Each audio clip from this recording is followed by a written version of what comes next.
everyone, thank you for stopping by my channel today. I have been shopping and I feel like sharing that with you. I love this obsession that we have with finding out what other people bought, and I am happy to satisfy your addiction in relation to that. So this is primarily a Sephora and Ulta haul. So you know how I just said that most everything came from Sephora and Ulta? Well, the first thing I'm gonna mention came from neither of those places. It is the MannyMUA and Makeup Geek eyeshadow palette collaboration, and I got it at makeupgeek.com.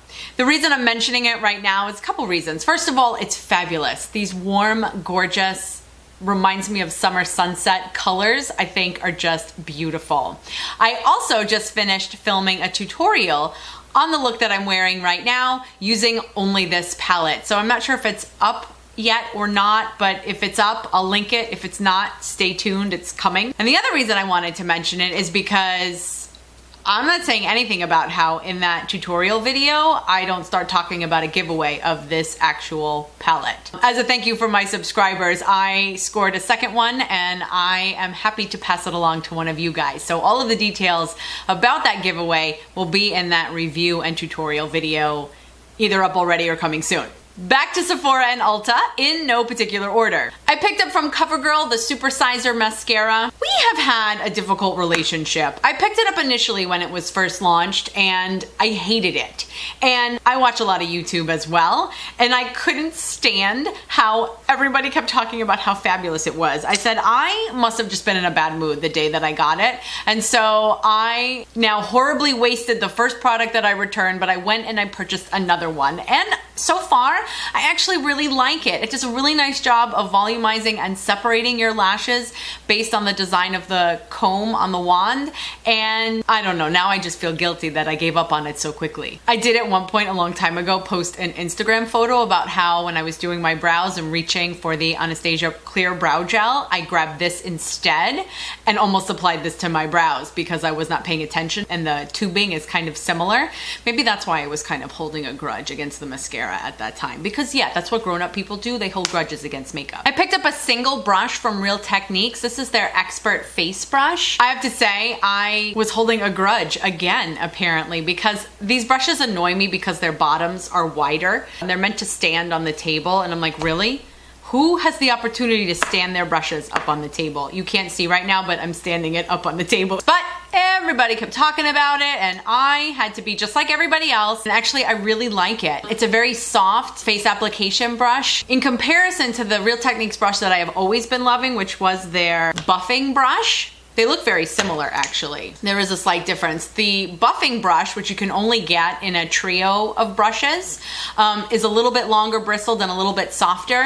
The Expert Face Brush is a little bit denser. And so just depending on what kind of a day and brush bristle you're feeling, either one applies makeup really, really well. But you know what? They're just different enough that I'm gonna hold on to both of them. I picked up a blush from CoverGirl. So this is a rose-colored blush, and they have a light rose, a medium rose, and a dark rose, which I think is genius. You're able to match it to your skin tone, so it makes it super easy to pick out the shade that's right for you. It is a bit of a marbled colored blush. I don't think that increases the intensity of a shimmer too much.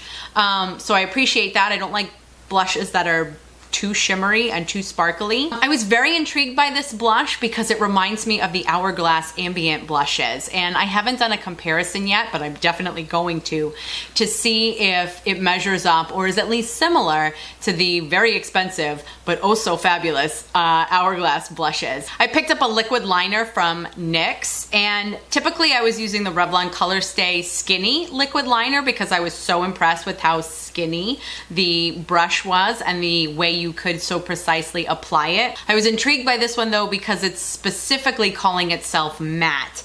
And the Revlon one is not glossy, but it is not 100% matte. And so I wanted to see how I liked it by comparison. I've used it a couple times. The brush is marginally thicker than the actual Revlon Color Stay Skinny, but I think I can handle it and I think I can work with it. I stepped up and I picked up two products from Makeup Forever. The newly released Ultra HD foundation. They do have the one in the stick. It is quite a bit more of a luminous finish. This foundation is meant to just be a moderate finish, not mattifying, not too luminous, just in the middle. At the moment, I have a love-hate relationship with this. I am still in the middle of trying it out. I will absolutely be doing a review video on it. I haven't come to my final conclusions yet. I am still running my testing. I also picked up from them the complimentary Ultra HD concealer, under eye concealer, and I'm definitely liking this. This one has a squeeze out tubey.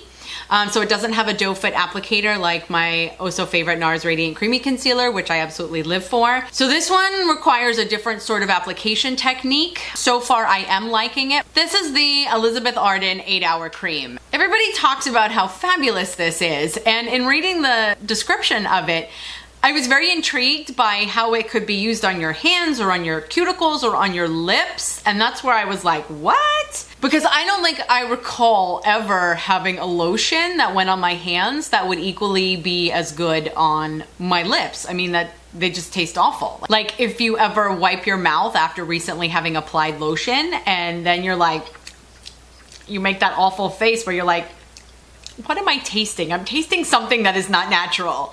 And so this one is bragging about being able to go both places. We're just gonna have to see about that. I found a travel size of the IT Cosmetics CC cream. I love when I find things in the smaller sizes because again, you save some money, don't spend as much, but you're able to give it a very decent try because this little tube has almost half an ounce, which I'm surprised I can still read that. Talk to me in 10 years and I'm gonna need like a magnifying glass. It's not just a sample that you get from the store that you can barely use like one time. I think all brands should just do that. Can we like make that a thing? Could y'all just like release the travel sizes so that way we don't have to spend our entire fortune and we can have a wide variety of products then. I did get another eyeliner that I forgot to mention, which is awesome because it's in this fuchsia colored pencil. The color is actually black. It's by Maybelline. It's called the Master Precise Skinny.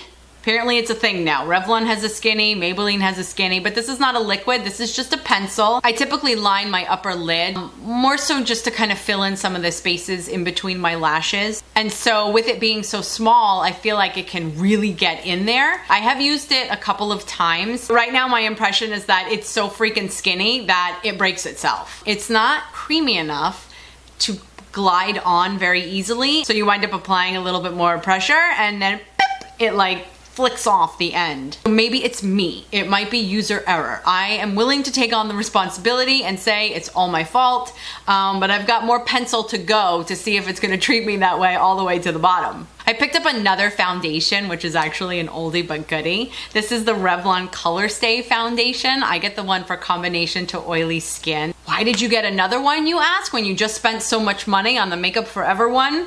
Because the Revlon one has a pump now. This has been, I think they were listening. This has been the major complaint. Everybody loves this foundation because it is very long wearing, but it was always so gross and messy trying to get it out of that bottle. I'm like, really, you should not be releasing a foundation nowadays without having a pump. Pumps have come a long way. You can make your foundation work with a different style pump. You just need to find it. Getting a little bit aggressive about the foundation pumps. I got a couple of lip products as well. The first one is one of those lip oils. This one I got was from the Sephora brand. They call it Oil Infusion Color and Care. Glosses sometimes are just like goopy or very slippery, like they're kind of not in between and they don't really do anything for your lips. I do appreciate that an oil made specifically for your lips might actually have some benefits. I've used it a couple of times and I have to say it is different than most other things I've ever applied to my lips before. I purchased a new lipstick from Rimmel. It's the line called The Only One, and it's a combination like lipstick, lip gloss. It is definitely creamier than glossy. I got the color that's called Naughty Nude. I mentioned in a previous video that they're getting very careless with the word nude. This is not a nude. This is distinctly a pinky rosy berry shade. Very pretty, but I was expecting it to be somewhat nude.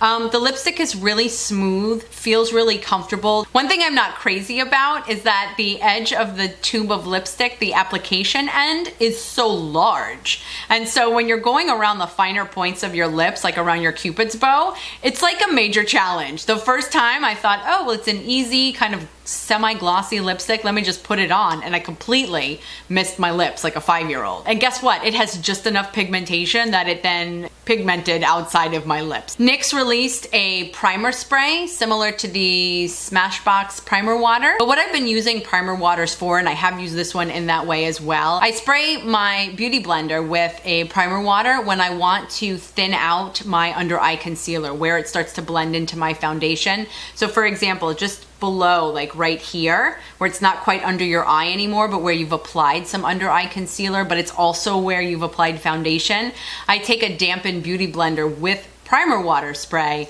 and I just ever so gently tap in that area to just kind of thin it out, blend those two consistencies together so that I don't wind up looking like cake face. I mentioned in my top 5 high-end beauty products that I absolutely lived for Benefit's Hoola bronzer, and wouldn't you know that they actually just released a liquid Hoola bronzer. It's called Do the Hoola. How cute is that? I am not a big fan of cream products, cream blushes, cream contours, cream bronzers in this case. They tend to be a little bit too slippery on my face. But I could not pass up a liquid Hoola. Oh my goodness. And so, you know, it's kind of a learning experience for me. I'm now beginning to play with some liquid and cream products. We will find out if the Do the Hoola actually measures up. I've only used it once.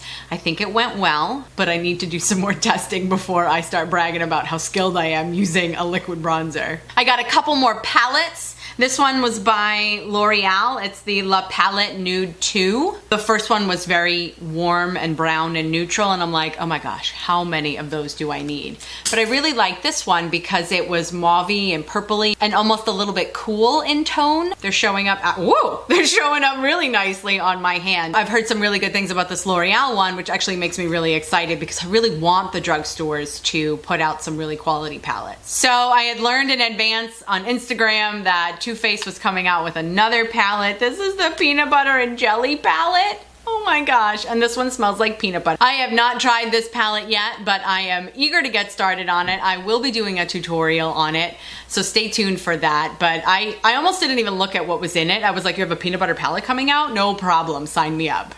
The last thing I got is a tool and kind of a lifesaver. It's by Vera Mona. It's called the Color Switch. So you take just, for example, an eyeshadow brush, and then you take the little pad in here and you swirl the brush around, and it cleans off the residual color and pigment and powder so that you can move on to another color. Realistically speaking, it's a little tin and like an industrial looking kind of sponge. I don't know if you could duplicate it and make it for a little bit less money. I believe it's $20. I have this to say about that. I spend a lot of money on my brushes, and I'm sure I could find some spongy thing that was comparable or whatever, but you know what? I would never be 100% sure. So this I know, most likely tested, because they don't want to sell something that's going to ruin everybody's brushes and make everybody really upset. So I know that I can very safely and without worry use my brushes on the overpriced little spongy thing in a bucket. So that is everything I got. So stay tuned for some reviews and tutorials in relation to a lot of the products that I just mentioned. If there's anything that you would specifically like to see, please leave it in the comment section below.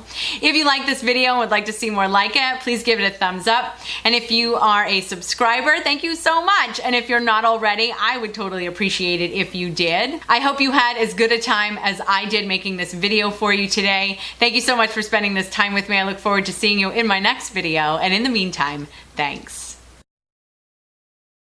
Well, the first thing I'm about to mention came from neither of those places. I swear, sit in front of sit in front of a camera, forget completely how to speak. I did at one point a long oh my god. Now, I'm not a terrible? I hope I'm not a terrible anything. Back to Sephora and Ulta, in no particular order. I found, sound like a friggin' parrot.